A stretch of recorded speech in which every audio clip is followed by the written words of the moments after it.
ఆమేన్. హల్లెలూయా. ప్రభువైన యేసుక్రీస్తు వారి మితిలేని కృపా దయ మీకు సదా తోడై నడిపించునుగాక.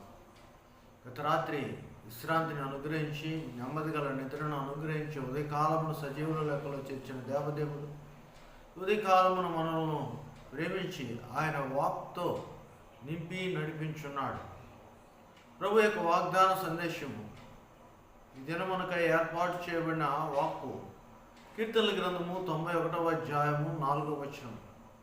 ఆయన రెక్కలతో నిన్ను కప్పును, ఆయన రెక్కలతో నిన్ను కప్పును. ప్రియ సహోదరుడా సహోదరు, ఆయన రెక్కలతో నిన్ను కప్పి ఏ అపాయము రాకుండా ఈ దినమును నిన్ను ఆయన కాపాడుకు ఆయన ఇష్టపడుతున్నాను. ఆయన రెక్కలతో నిన్ను కప్పి ఆయన రెక్కల కింద ఉన్న రక్షణ భద్రత నీకు అనుగ్రహించుచున్నాడు.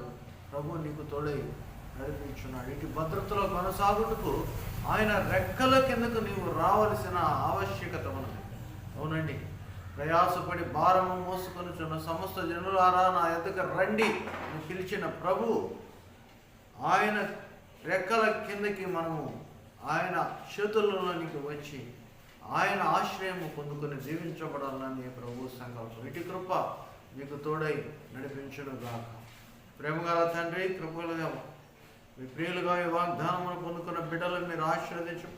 ఈ రెక్కల కింద ఉన్న భద్రతను, సురక్షితమైన రక్షణ బిడ్డలు అనుభవించి ఆనందించి వ్యక్తిగత కుటుంబ జీవితాలు మిమ్మల్ని ఘనపరచు భాగ్యమును దయచేయమని యేసు నామమును అడిగి వేడుచున్నాము తండ్రి.